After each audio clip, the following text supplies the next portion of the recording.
We're still settling in. I think it always happens once you have a presentation, just preceding it. So thank you to everyone for your patience. And I know it's one of the last few sessions before lunch. So looking forward to your support and some insightful conversations. It's a privilege here to facilitate with this esteemed panel.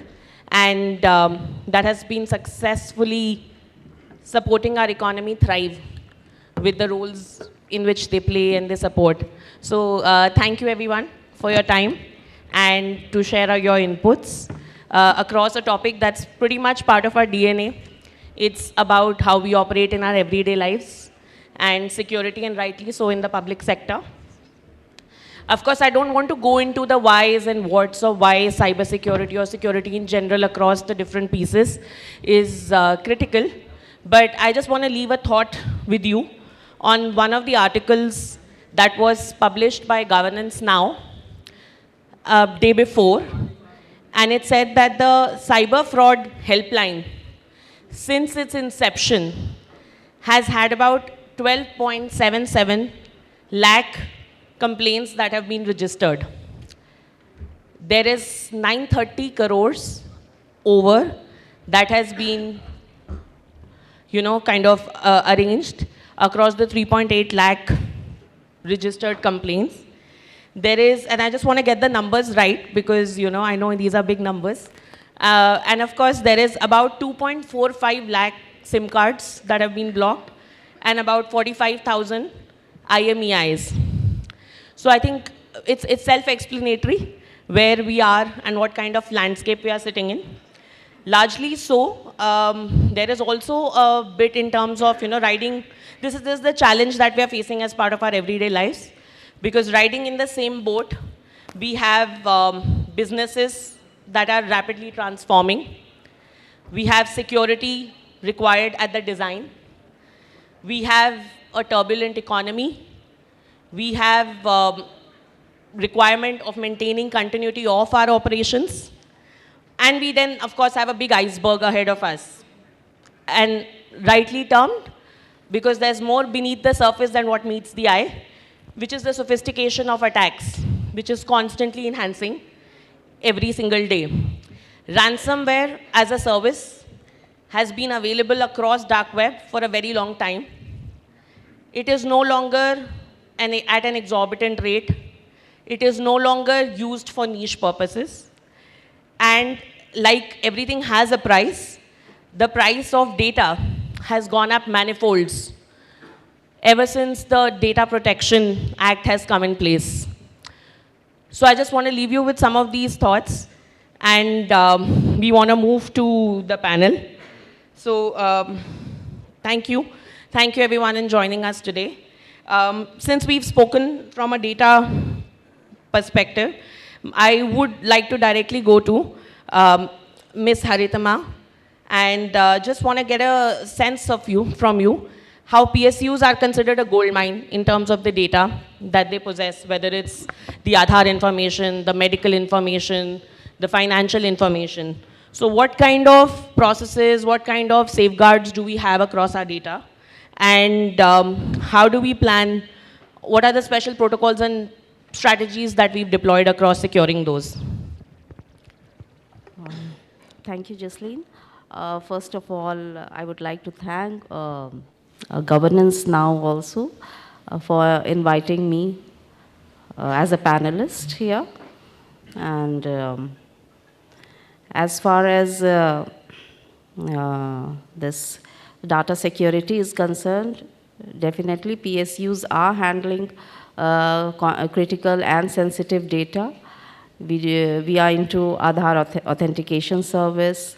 We do have health information and other critical data. So in security, multiple layers of protection is required, and that we are following, starting right from next generation firewall, IPS, IDS, then web application firewall, endpoint security. So these are the protection things. Apart from that, detection is also important. For that, we have real-time threat monitoring. We have a platform of SIEM where we get logs from multiple sources and get real-time threat intels, and we get to know what all systems in our environment are doing communication with CNC servers, and that way we can take action. Apart from that, in order to to do response, we have deployed SOAR also, and we do have a team. We are building them also for incidents response. Like if there are some critical alerts that have to be handled by people, there are people to handle that by collaborating with LEAs and industry experts, OEMs, and so on and so forth. Like you said, ransomware as a service has been popular since long. So, and we do have critical data. So even if you do so many protections, you may be having DC and DR, everything, but at the time of ransomware, you are just crippled. So for that, we have deployed backup immutability that helps in restoration. So these are some of the things that we as PSUs are doing for data protection of critical and sensitive data. Thank you. Thank you, Ms. Haritima. I think it's great insight from, what is the road that our PSUs have covered, and overall how we are sort of attuned to security as part of our everyday practice. So thank you. Thank you for your inputs. Shri Paparaju, I just want to take your view in terms of a lot of these PSU private sector partnerships that are very common now. Like Ms. Haritima said, in ensuring us, enabling some of those journeys. So how do we handle some of these third-party security and vendor management services from a threat landscape perspective? Most of the solutions of PSUs are proven solutions. So in all the private vendors, name it, the solutions are private only. Make in India is coming now, but Make in India is again not restricted to PSU, it is private only. But so far in none of the vendor specifications, cybersecurity is asked as a measure. Suppose there is a tender in a PSU tender, we don't ask, and we may be shortly be asking. When I say we don't ask, there is a lot of work being done. What cybersecurity measures should a vendor have? Because we are looking at security in depth. When a software is written, is the software bill of material would be mandatory shortly, and whether the vendor has in fact ISO system certified auditor, as his data center, his system been audited, does he have information security practice in place? These are going to be critical, and whoever vendors are having connectivity with us, we monitor them through their public IPs, we track them, we monitor their dark web, deep web for there, because there are solutions available, we have onboarded them. And we onboard our vendor weakness, and accordingly, if a vendor faces connected vendor, when I say vendor, connected to my systems, if they face a ransomware attack, we come to know immediately. If there is a chatter on the Twitter or social media of the vendors ID being sold or hacked, it will come to our notice. So sometimes we have informed the vendor, and sometimes we ask our internal section which has connected systems to take proper care. Because we look at global events, it may not be particular to India. The context is also very important. It may be isolated incident, it may be a global incident. So we take the necessary steps. And Power Ministry, I think Patelji can deliberate more. They have already formed a committee and drafted a lot of guidelines. We are taking, MOPNG is taking some inspiration for that, and shortly we'll coming up with vendor guidelines which will be mandatory in all tenders. Thank you. I think an underlying theme that we want to definitely propagate from Mr. Paparaju's conduct is also that it's a responsibility of the organization very much, even once they onboard a vendor. And I think one aspect that you mentioned on the context, That is so important because I think that helps you set certain practices, as well as there's a large collaboration that we have from OEMs coming in to ensure that security is happening from that perspective. So great insight, thank you. There is Shri Vijay Devnath. In one of the forums, I think you had mentioned that advanced technologies such as cloud and IoT connect a once isolated tech OT to now help us deliver some value and optimize our operations. So in that note, I would like to ask you, we've seen what has been the increase across the visibility of our OT assets, and also from a perspective of bringing in vulnerability management proactively across some of this tech stack. How is that managed? Hi, good evening, and I will be short because discussing the issues already discussed in the previous session is no point. I will talk about what should be done in terms of IoT visibility, monitoring and control, which can enable us to move forward.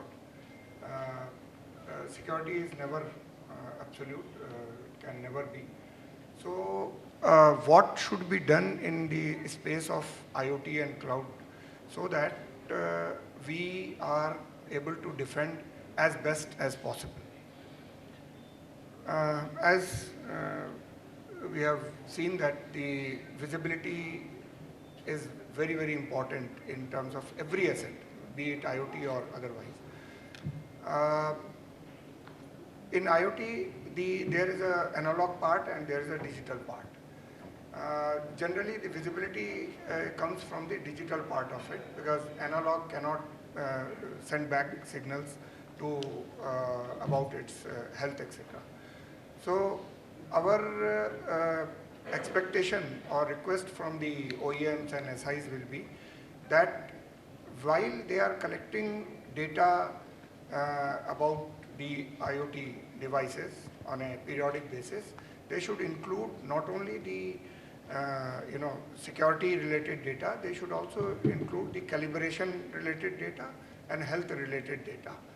Because I feel that if the IoT is functioning properly or the OT as a whole is functioning properly, then the security is also required.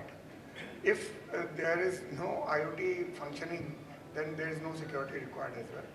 So while we are focusing, our ecosystem is focusing on security of the IoT or OT, we should also be focusing on the health of the IoT so that its long-term working as well as the data which it is collecting for the business is also ensured.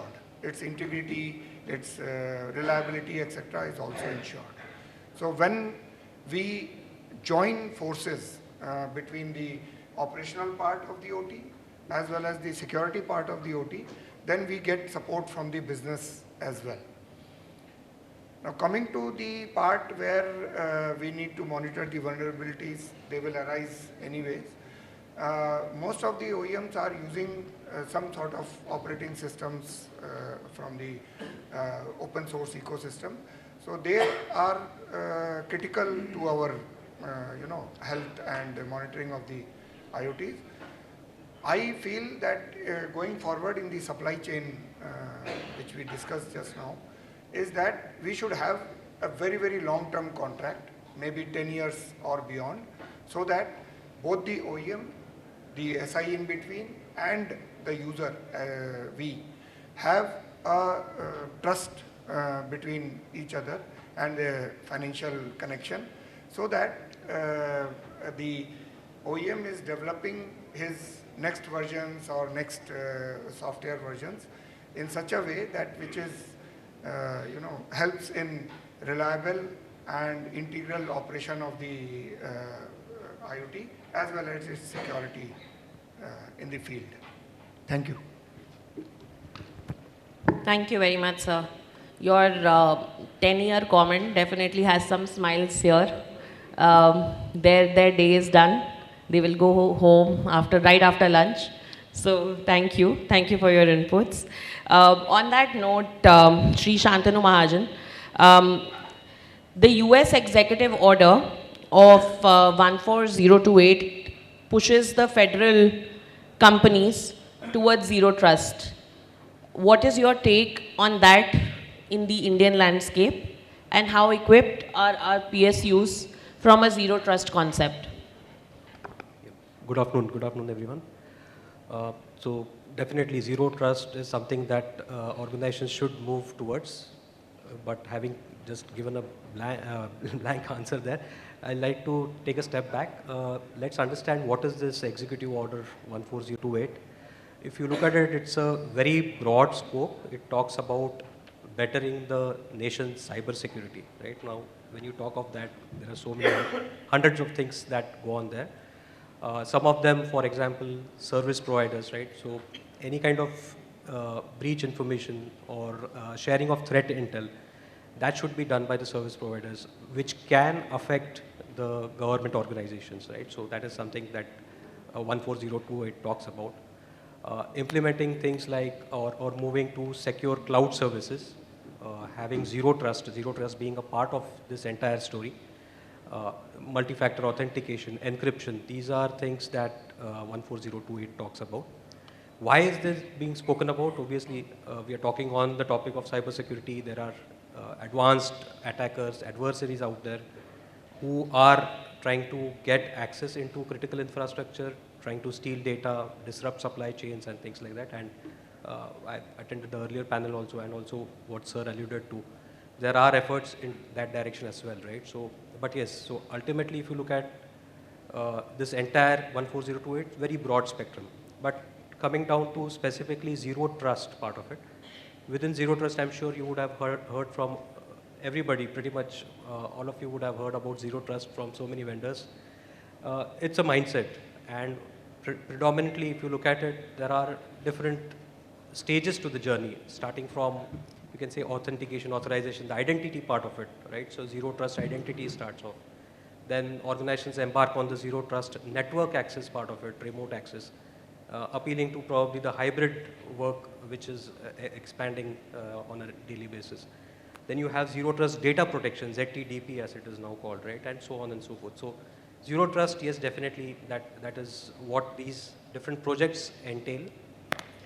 If you take a step back and see what zero trust is all about, it's talking of giving the least privilege access, which allows a user to work without being hindered, but yes, it does not allow him to have liberal access, right? And that is where the tough part comes in. So on a technical side of things, if you look at it, you need to, first of all, like we spoke about, who can talk to whom, or which device can, or which user can talk to which service using which device, what is the posture of the device, how is he coming from, what is the connectivity method he's using. All these matter. And this cannot be a single static assessment. It has to be dynamically done, right? And we were just talking before we came on the panel here, that this information is critical to take real-time decisions as well, right? So a little difficult to implement per se, but still possible on what can be accessed, what cannot. The other part that if you would see the secure cloud services, adoption of secure cloud services is again important. From a zero trust perspective, which service can talk to which is again going to be important, that is one. But important to look at the perspective of consolidation as well, right? So if you have all these services within your controls, you will be able to define these access in a much better fashion. While this is, so what I'm going to talk about is a little bit on the user side of things. A lot of automation and other things have already been covered in the previous panel as well, where you have already in place a lot of automation put up there. But from a user perspective, how do you control this, or how do you put in zero trust? How does it get relevant? So I'll give you a very simple example. If you look at, let's say, I'm sure you would have used, employees would be using Gmail or Google Drive and the public services, right? You want to allow them, right? But you want to probably stop them from transferring confidential information, and that's where the data part of it comes in the picture. How do you do that? earlier you had just a allow or a block policy. Now, if you look at a lot of services out there, they are using the same identity. The login URL is the same, but then you go into different services. So you have to allow them, but your current technology does not let you differentiate in the two, right? So how do you separate whether it's a personal usage, whether it's a corporate usage? That is one part of it. So you're now defining the controls or the granularity part of it, and then getting into details such as what content is being transferred, right? So these are important things. So from an employee perspective also, if you look at it, organizations want to give the flexibility to the employees so that they feel more free working in the environment and not like working in a very, very constricted or a restricted environment. They are able to access their Gmail or G Drive, but they're only able to read and not do anything else, right? So that's something that can be done. But yes, if you, so again, Teams probably would be another example. I'm sure you would have all used Teams or Zoom or WebEx or one of those meeting platforms online. What is the probability that somebody sends confidential information across those channels? Would we have access to that? Would we know what is going on there? That's something which also matters. So this is more from a user perspective. Again, coming to a capability of what is the user doing. So like I said, it has to be dynamic. Once a user has authorized successfully that he is allowed to use a service, he is allowed to operate on it. What if he goes malicious? What if for some reason he has a change of heart and he wants to do something bad, right? We have seen enough such examples. So for example, especially I'll give you a very common theme there. When users want to leave the organization, they are serving the notice period the last 30 days, they will do a lot of upload downloads, right? And that's something which even triggers, so we have platforms which will detect that kind of capability. And it really brings up that aspect of user behavior. They could delete a lot of files, which again triggers something, or they could do activity which is suspicious. Now that suspicious activity needs to be tracked. And it has to be fed into the other system, which is going to probably, he might have control over the, let's say the OT systems, right? From the IT part, he might have access to the OT part. So if he's a suspicious or a malicious insider, like most of the threats are insider threats, as we are, again, all of us are aware of, what if he has access to critical OT infrastructure and he causes some damage? Should he be able to get access to that? That is again going to be part of zero trust and things like that. So I would say these parts are something that can be addressed. Starting off, yes, definitely visibility is the key piece where the starting point has to start for zero trust. After the visibility part, yes, you monitor them, you define the boundaries, you control them, and that's how probably the journey can start. Yes, it will be in phases. It is not an overnight journey, but that's my thought on that. Thanks. Thank you for the insight. I think it's also from a perspective of cutting down your time to react and your investigation and response capabilities across the vulnerabilities. So it's, I think, holistically you see that value add coming through. Of course, it's a journey, and that journey will be needed to be taken. But interesting. So this is just something that I have always been very, very intrigued about ever since I have started my career across cybersecurity. So Shri, Alok, Pandey, purely out of my inquisitive zeal, walk us through has there been an increase in state-sponsored attacks? What is our preparedness looking like? Thank you, Jaslein, for the wonderful question.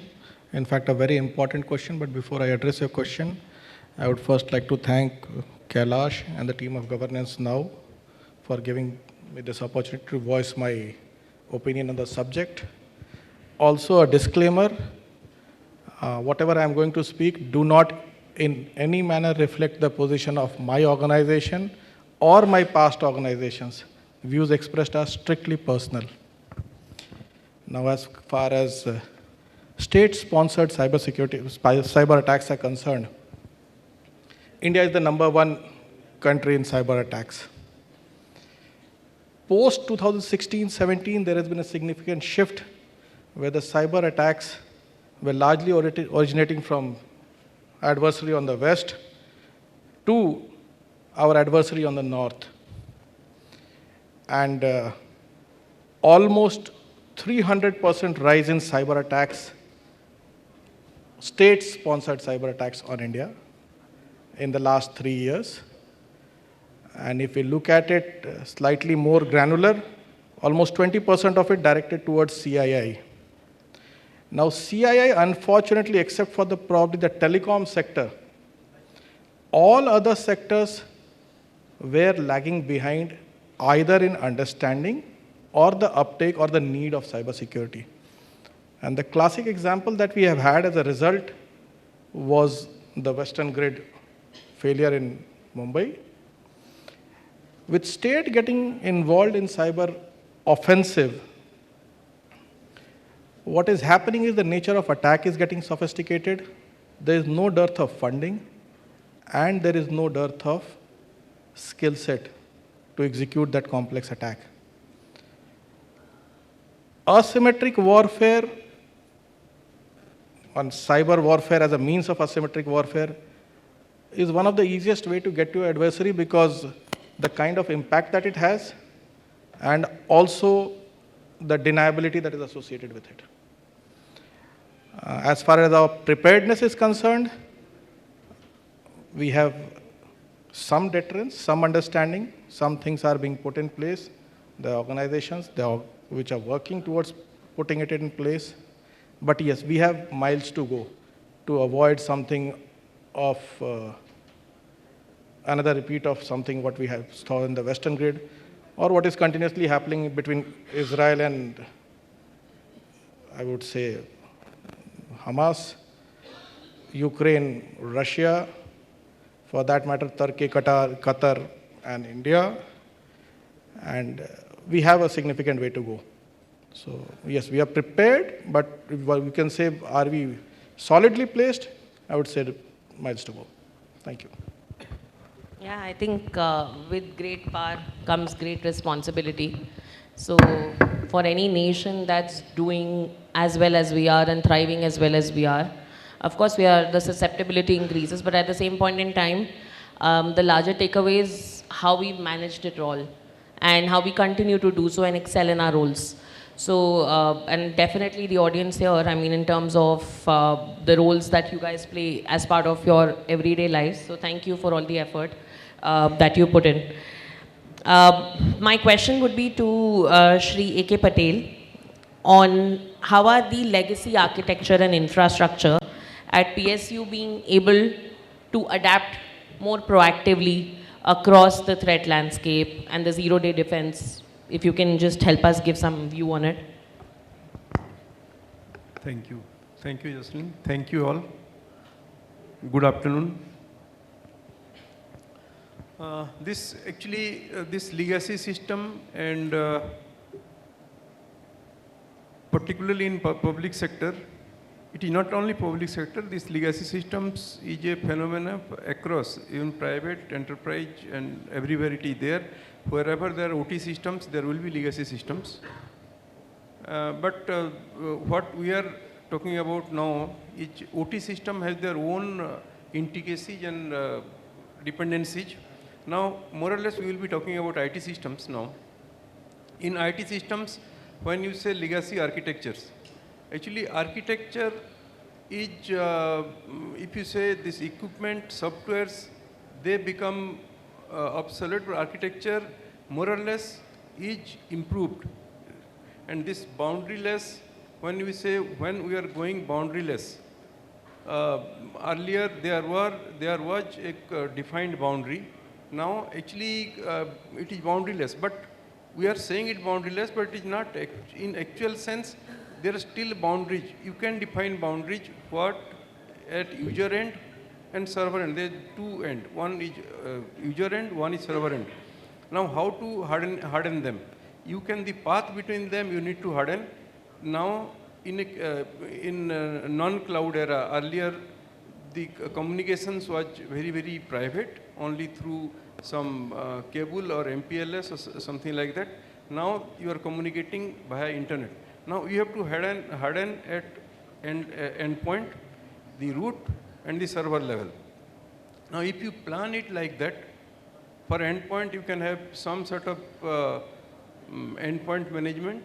with some sort of concept of zero trust, like a network, zero trust, and server, well planned, hardened, and well monitored cloud, and you can say well prepared cloud. You have to contract them accordingly. You have to put all infrastructure in place. Now probably if you go in a structured way, that way, and probably all PSUs are, earlier there may be some Lexus 5-10 years ago, but now all PSU are gearing up, and I think everybody has latest equipment and infrastructure and technology and architecture. So I think a structured approach, if you say like the earlier panel said, people, process and technology. Now people part you have to take care, process part it is always evolving, technology part becomes legacy, but you have to upgrade it in regular basis. Now that once the structured approach is there, probably we can address the security much more granularly and much more effectively. Thank you. Thank you. That's to Mr. Shantanu and Mr. Animesh. How are SaaS solutions effectively helping, solve this problem statement, and what is needed to sort of like bridge that gap? So from a SaaS perspective, if you look at it, I mean, again, the collaboration suites that we spoke about, like it could be O365 and those kind of collaboration platforms, right? I mean, these are something which I think most of the organizations already subscribe to. The landscape of sharing information from there changes drastically, right? It's no longer just email that is used earlier, that was used earlier, right? So you can share right from OneDrive, SharePoint, the data can go out. Unless you have controls of who can do what with those cloud services, it is a huge exposure. So if those guardrails are not put in on the SaaS applications themselves, then adopting them is going to be a tough thing. That's one part. The other part is so many SaaS applications growing. How do you have a centralized control so that you have a consistent control across the applications? That is going to be important as well. Yeah, I think compliances also make a lot of sense. I think the right kind of compliances for the right kind of services. I think that is really, really priority. As well as more information around what are the different levels of security controls. I think getting the customer having access to that really, really helps. Thank you. I think that's also something that I'm sure a lot of the audience members encounter in their everyday. So thank you for sharing those inputs. Thank you, sir. Dr. Yask, there is, in one of the other forums, you had mentioned that for adopting any new technology, be cognizant of the challenges, the disruption and the innovation with which it comes in. So across that space, with the given focus that the government has on, adopting digital technologies and moving towards that front, how equipped are PSUs across the access to this technology, as well as from a budgetary standpoint to be able to effectively adopt some of these technologies? Right. Namaskar. So, आपका question है budgetary को लेकर, right? I'll start with the second part first.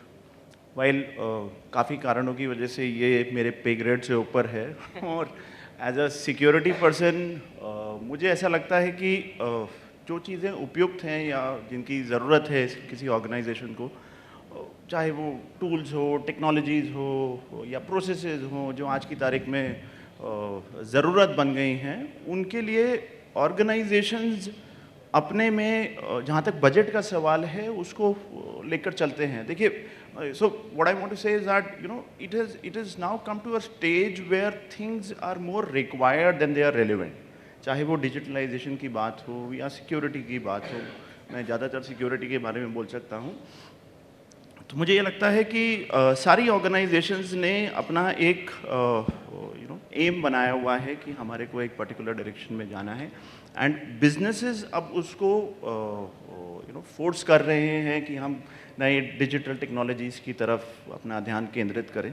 तो ये तो हो गई बात बजट के बारे में। और दूसरा आपने बोला था कि PSUs या फॉर दैट मैटर कोई भी ऑर्गेनाइजेशन, एंड मेरा ऐसा ये व्यक्तिगत मानना है कि ये PSUs से संबंधित नहीं है। कोई भी ऑर्गेनाइजेशन आज की तारीख में जो एग्जिस्ट करना चाहती है उसके लिए ये बहुत ज़रूरी है कि वो इन सब टेक्नोलॉजीज़ के बारे में देखें। तो जहाँ तक PSUs और गवर्नमेंट एजेंसी का सवाल है, कितनी बार ऐसा सोच आती है कि शायद गवर्नमेंट और PSUs वाली ऑर्गेनाइजेशन थोड़ी सी पीछे हैं इन चीज़ों को लेने में। लेकिन मैं आपको मतलब इतना आश्वासन दे सकता हूँ कि काफ़ी हद तक PSU और गवर्नमेंट ऑर्गेनाइजेशन इन मामलों को अपने प्रोसेसेस में लाने में काफ़ी आगे हैं। तो जहाँ तक मतलब आपके सवाल का जवाब है वो सिंपल सा, मैं सिर्फ यही बता सकता हूँ कि हाँ, चाहे वो PSU हो, गवर्नमेंट हो, एंटरप्राइज हो, प्राइवेट हो, वो सब की सब आज की तारीख में अपने ज़रूरत अनुसार ये सारी टेक्नोलॉजीज़ का प्रयोग कर रहे हैं। If I have been able to answer the question, Yeah, while it was a very difficult question to. Yeah, my apologies for that, but I think you've answered it beautifully and also answered another aspect where we spoke about the access to that. Because I think even across, as just as how we are from citizens of the country, while you're right that the problem is not, the PSUs don't face any unique set of a problem. The problem statement remains the same. But I think our interest also elevates in terms of what's happening in this sector because it impacts all of us in a lot of ways. So likely from access point of view, I think that is what is lucrative across the OEMs as well, because they know that they can add that value and also sort of reap that benefit onto their personal space. So thank you. I think just taking that point a little further, Shri Animesh, what are some of the emerging technologies that you've seen come up across in the last few years across this whole sector? Sure. So more than the technologies, I think I would stick to what are the problem statements that we are seeing. I think from a business perspective, obviously, in this macroeconomic condition or scenario, I think budgets are always a concern, right? Obviously, the government in India is doing a lot of new citizen services. I think there's a lot of transformation happening all over. While that is there, at the same time, there is a pressure to do less or more and less, right? So that's one. From a security standpoint, I think the problem statements remain the same. How do you reduce your mean time to detection and eventually mean time to resolution, right? That's one. Then what we are seeing in the space that we operate as Elastic, what we are seeing is a lot of people that we are speaking to want to consolidate observability or how to observe systems first. I think Sir mentioned that. I think being able to observe platforms first effectively and then leading on to doing security on top of that. So that's something that we are seeing. Obviously, we are also seeing the impact of generative AI on the security market. Obviously, Gen AI, LLMs are buzzwords everywhere, but we are seeing that in action. The people that we are speaking to on the other side of the table are asking for it. So we are doing something on those lines as well. And lastly, I think like having access to best of breed like software or organizations buying best of breed software used to happen. But now we are looking at more open platforms. I think that is coming up, and then having access to a consolidation story or like multiple tools, the effectiveness of that in one tool or things like that. So it's converging, and I think a lot of usage or a lot of need for different kinds of utilities and tools are converging into one particular thing. So that's happening. For example, a security data lake, right? Wherever we go, we are seeing a lot of us around security data lake and how do you build intelligence on top of that. Yeah, so that's pretty much it, I think, yeah. Thank you. Thanks a lot for your inputs, and I think that's pretty much the end of our session. Thank you for your inputs. Just one closing comments. I know we don't want to corner the sector, but just one closing comment. Is compliance a good problem to have from a security standpoint? Is there a vote of yes, bring out more regulations? Some views. Even as an OEM, I will say yes, you know. Is is compliance a good problem to have? Yeah, I mean, given the compliance across this sector is always high, and that's always like, you know, running on your mind, running on your agendas, is that a good problem? Certainly it is. Certainly, you know, कितनी बार ऐसा होता है कि आप कुछ काम करना चाहते हैं जिसका जस्टिफिकेशन देने के लिए आपको मैनेजमेंट में जाना पड़ता है. कितनी बार होता है कि वो पीछे से पुश मिल जाता है. मेरे हिसाब से मुझे ऐसा लगता है कि ये कंप्लायंसेस और ये कंप्लायंसेस भी ये किसी एक दृष्टिकोण के साथ बनाए जाते हैं कि क्या करना है उस पूरे सेक्टर को, उस पूरे एरिया को. तो बहुत अच्छा है ये कंप्लायंसेस होना. बट येस, सिर्फ इसका फ्लिप साइड ये है कि जो दूसरी साइड पे हैं जो दी अटैकर्स, उनको किसी कंप्लायंसेस की चिंता नहीं होती. तो जाहिर सी बात है उनके लिए ये अच्छी स्टेटमेंट है, अच्छा प्रॉब्लम है. To add to that, compliance put systems in place and monitoring of the systems auditing hota hai. But compliances, what we have seen is different agencies has the same language, they're not on the same, definition is not same. Like SEBI has made it mandatory for cyber incidents to be reported. Now SEBI doesn't have definition of cyber incident. So cyber incident, who defines cyber incident? Certain define cyber incident, let's say, under Act 70B of the Income IT Act. Because certain is empowered. It has asked everybody to report within 6 hours a cyber incident and defined incident. So phishing attack is a cyber incident. So if you report a SEBI in your data sheet that I have faced 100 phishing incidents, what will be the stock value? Because you haven't defined the cyber incident. So there is a lot of evolution to be happening. Things, the meaning and definition should be very clear, contextual. To take Dr. Yask and Mr. Paparaju's point forward, if state is getting involved in cyber security, states need to have baseline compliances. In India, unfortunately, we are driving cyber security through advisories. Advisories are only that much potent as good as the doctor advises you to take a medicine and how diligently you take it. Leaving cybersecurity onto organization based on their choice of controls, to my mind, specifically in critical infrastructure, PSUs, government, all organizations, but if you are in a country and a cyber incident is to be counted against a country, you have to have, as a country, defined baseline compliances, and which can happen only if there is synergy of efforts between various ministries. Right now it is distributed across ministries, and which is a much larger problem. But yes, baseline compliances is something which need to be defined. Thank you. Yeah, compliance actually is very much welcome for such sectors like CII, like ours in power. Because and anyway, these compliances are not made impulsively. They are widely consulted. They take inputs from each and every stakeholders. At least for power sector, I can vouch for.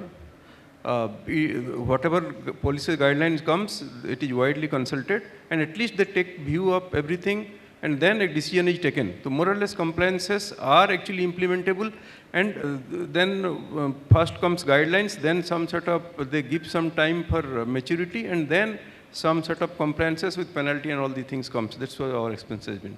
Thank you. Yeah, my take on compliances is they are good to have, but from the organization side, sometimes because of lack of manpower and technology, they become tick mark compliances, particularly in the sectors which do not have a defined regulator, like RBI for the banks or BFSI, etc.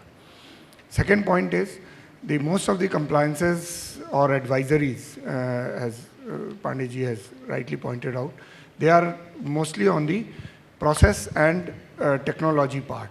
So it's easy to, say that I have this process and I have this technology. But the most critical part, the people part, is missing. So most of the organizations, particularly I will say in the government sector, are struggling with the right people to be put to manage those processes and technologies to manage the compliances. So it again boils down to किसी तरह उसको tick mark करके certain को NCIPC वगैरह को भेज दो, so that there is no adverse comments from that. Operationalizing it as well. Yes. So I also agree with the co-panelists, and I feel that yes, compliance is required in this field, because security is remembered if something goes wrong, and then management and higher-ups and others, LEAs, will ask that you didn't follow the rules. So it is very much important that we follow the rules by way of these compliance, and otherwise such things will take a back seat.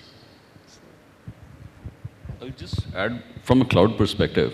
For example, we have FedRAMP compliance or Gov Cloud in the US, and I think this is okay.